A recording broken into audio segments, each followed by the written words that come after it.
Hey guys, it's been a minute since I've made a video for YouTube, so there's a lot to update you on. Life's been crazy, busy, hectic, change of jobs, all that. I won't bore you with any of that, normal life stuff, but I'm here to show you what I've done to the car, and it's about ready to come back out for the 2022 season. I haven't really missed very many races. Most everything's been rained off, so we'll go over all the changes we've made this year and update you guys on what I've been doing.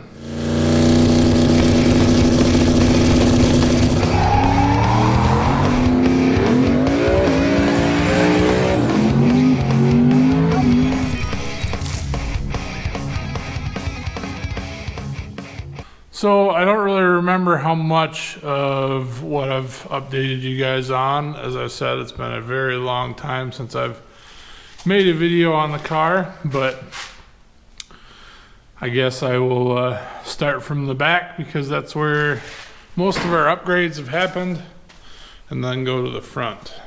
We have the same fuel cell. We have changed up our fuel system a little bit.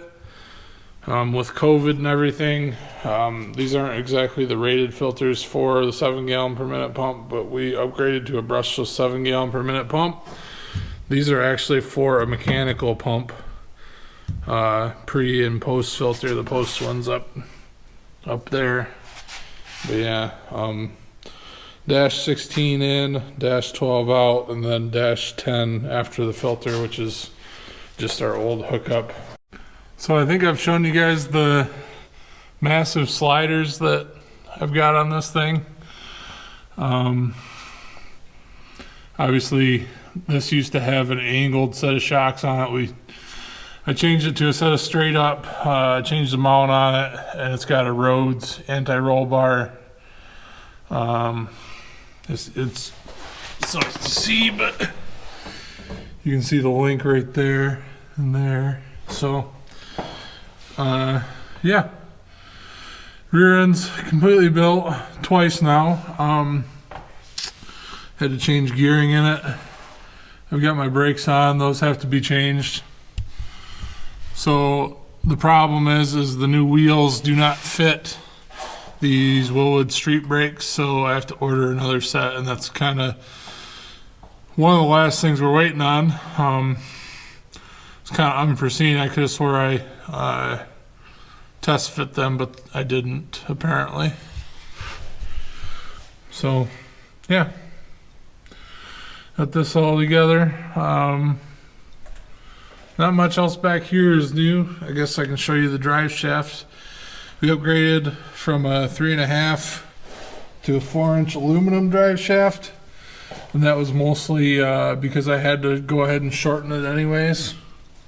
Here is the aluminum drive shaft from Wiles Performance, and yeah, everything else forward to here is pretty well the same. Do got some good surprises for you. As I said here that my brakes do not work. These are ones that I bought from a swap meet, and you can tell I tried to butcher them up, but got to a point where I don't really feel comfortable grinding them anymore, and I'm just going to order a new set. So here is the reason my brakes don't fit. These are a set of 15 by 12 Race Star wheels. They were double bead locked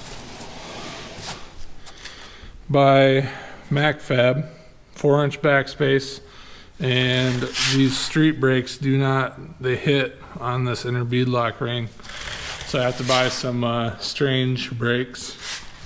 But yeah, that's one of the big surprises that I have for this year, and I'll also talk about some of the other stuff that you can't really see in the car. But so I did change the gear in the back. As I said, I had to build the rear end twice. I ended up changing from a 373 in the rear to a 410, and also at the same time changing the 180 gear set to a 169 first gear set in the Glide. And that was under the recommendation of Smallwood Race Development, which is someone who I have bought a custom cam from for an engine that I'm building on the side for this car, obviously.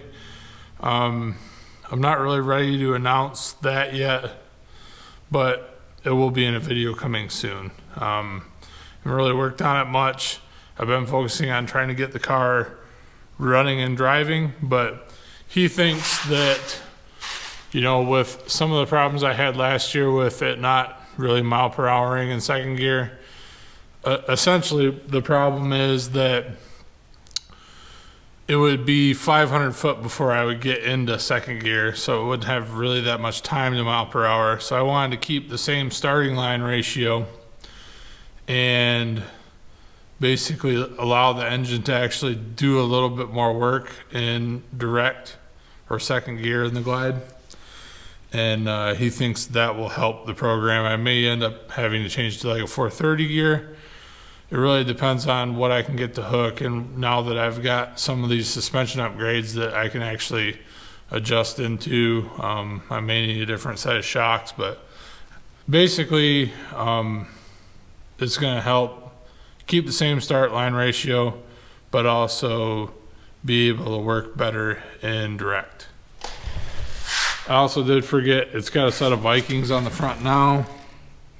You can see them in there. They're just stock replacement for an A-body Mopar. So, yeah. That's kind of the big updates. I'm trying to clean the garage. As you can see, it's a mess.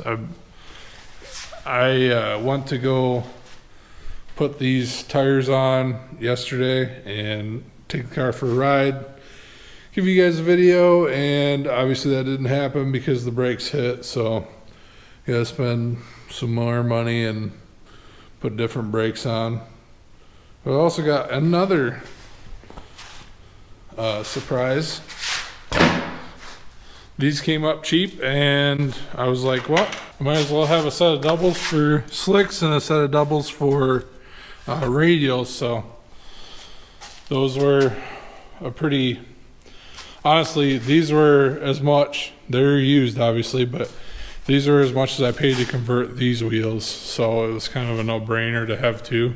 Same backspace, everything. So yeah, I can't wait to get this thing out. We're shooting to have the car at an event for Detroit Hood TV's Pour Your Own Puddle event on, I think, the 28th of May. I think that's Memorial Day, if I'm not mistaken.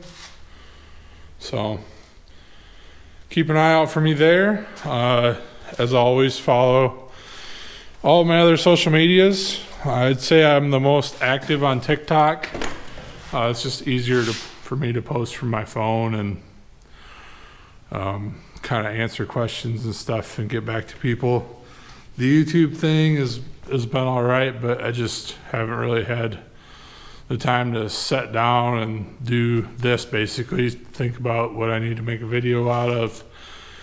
But when we get back to racing, then obviously it'll be a lot easier to do videos, because it'll be, you know, kind of relevant to what I want to do, which is race. So thank you guys who have stuck around. Thank you guys who always watch my stuff.